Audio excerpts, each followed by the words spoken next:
C'est une belle victoire. C'est une importante victoire.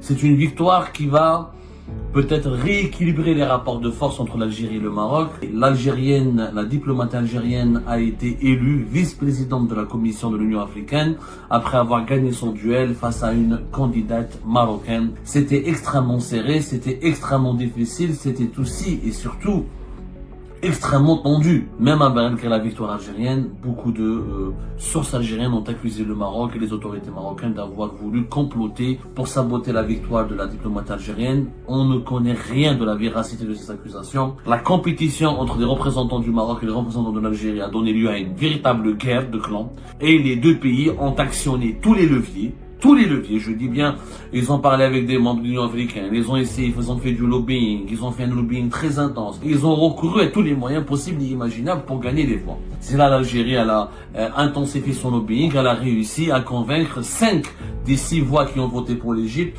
de faire alliance avec l'Algérie, ou de rejoindre son camp, accuser les autorités algériennes d'avoir gagné, d'avoir réalisé cette victoire en utilisant de l'argent, en utilisant des lingots d'or, en utilisant de la corruption. C'est une belle victoire. C'est une importante victoire. C'est une victoire qui va peut-être rééquilibrer les rapports de force entre l'Algérie et le Maroc. Ce qui s'est passé hier à Addis Abeba, le 15 février 2025, l'Algérie a obtenu, elle a réussi à gagner son bras de fer face au Maroc. Et la diplomate algérienne a été élue vice-présidente de la Commission de l'Union africaine après avoir gagné son duel face à une candidate marocaine activement soutenue par le Maroc. C'était extrêmement serré, c'était extrêmement difficile, c'était aussi et surtout extrêmement tendu. Extrêmement tendu. Et même après la victoire de l'Algérienne Selma Haddadi, la diplomate algérienne Selma Haddadi, les tensions ne se sont pas pour autant réduite entre l'Algérie et le Maroc, puisque même après la victoire algérienne, beaucoup de sources algériennes ont accusé le Maroc et les autorités marocaines d'avoir voulu comploter et d'avoir utilisé les méthodes les plus immorales pour saboter la victoire de la diplomate algérienne. On ne connaît rien de la véracité de ces accusations, mais je pense que un éclaircissement s'impose. Qu'est-ce qui s'est passé hier? Lors de la 38e session ordinaire de l'Assemblée des chefs d'État africains et du gouvernement de l'Union africaine, il était question, pendant ce week-end, on vous a prévenu hier, le 15 et 16 février, l'Union africaine devait renouveler ses instances dirigeantes. Il y a des mandats, c'est des mandats généralement de 3 ans. Le prochain mandat qui devait avoir lieu de 2025, qui va avoir lieu de 2025 à 2028, devait permettre à l'Union africaine de changer de représentant ou de dirigeant. Le premier poste, c'était le poste de président de la Commission de l'Union africaine.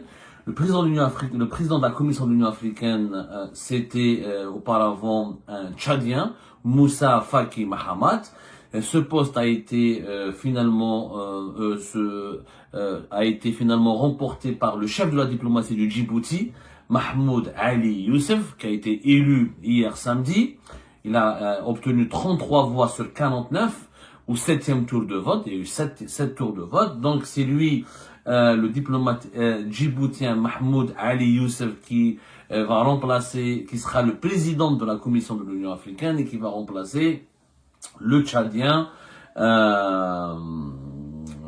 Moussa Faki Mahamat.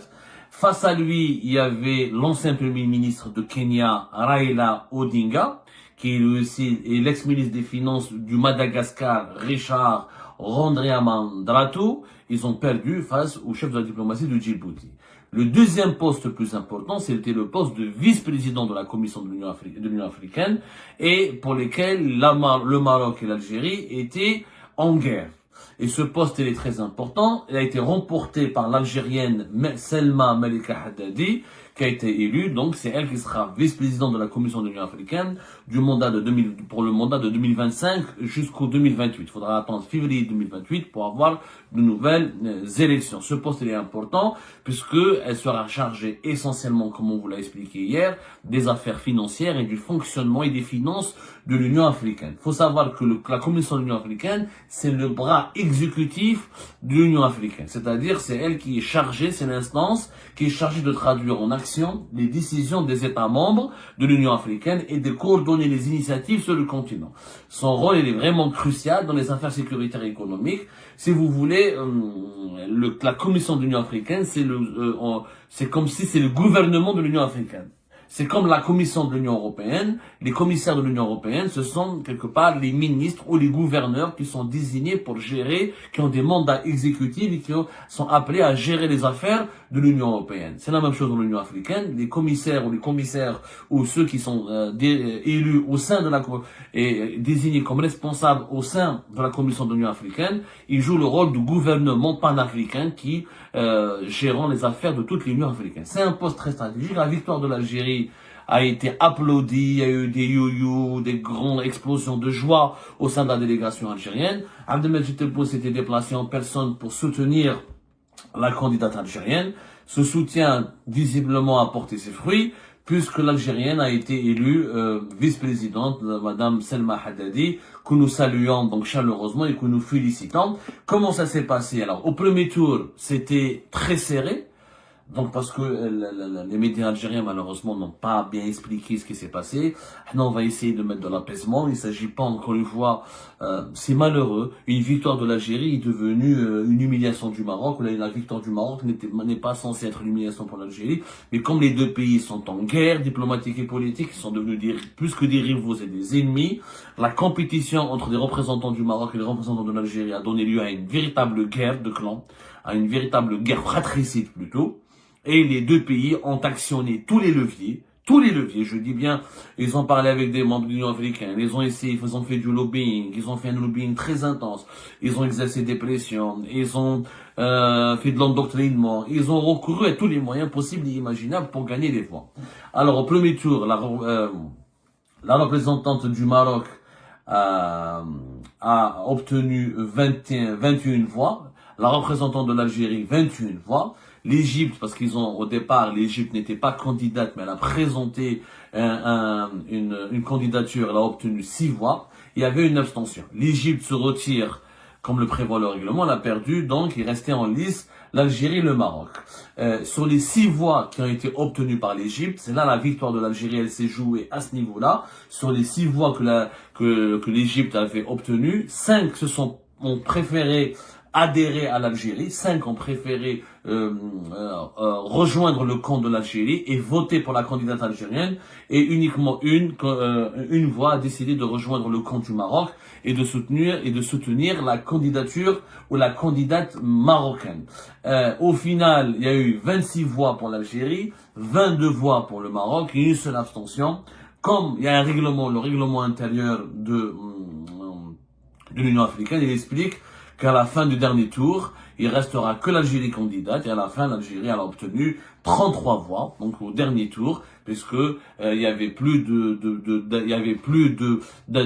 candidats potentiellement capables d'aller jusqu'au dernier tour et d'affronter la candidature algérienne, et c'est l'Algérie qui a été qui a remporté la bataille face au Maroc. La bataille a été très dure justement pour récupérer lors du dernier tour, l'avant-dernier tour, quand l'Algérie a remporté 26 voix et le Maroc 22, pour récupérer les voix de l'Égypte.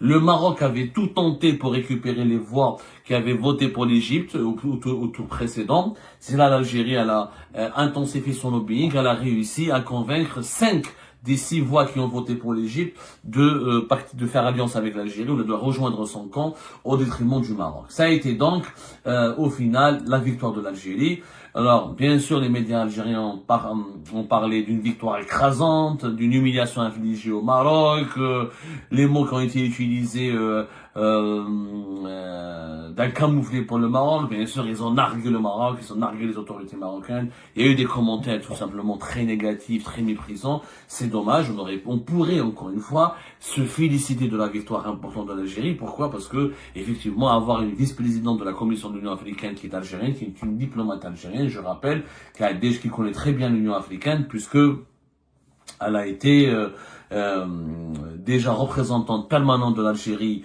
au sein de l'Union africaine, et elle a obtenu donc 33 voix, et elle succède à la Rwandaise Monique Nzanzabagn, un peu compliqué, désolé, qui était en poste depuis mars 2021. Elle s'appelle Monique Nzanzabagwana. Zabangawa, Ansan Zabangawa. Voilà, Monique N, tout simplement, avec tout le respect que j'ai pour le Rwanda. J'adore le Rwanda et les Rwandaises et les Rwandais, que je respecte beaucoup. Mais effectivement, j'ai du mal à la terminologie avec leur langue, et avec certains de la prononciation de leur nom. Donc c'est elle qui va succéder à la Rwandaise Monique N. Et donc elle va permettre à l'Algérie d'être très bien positionnée au sein de la Commission de l'Union africaine. L'Union africaine aujourd'hui qui est un acteur géopolitique courtisé par les grandes puissances, soit l'Union européenne, soit les États-Unis d'Amérique, la Russie ou la Chine.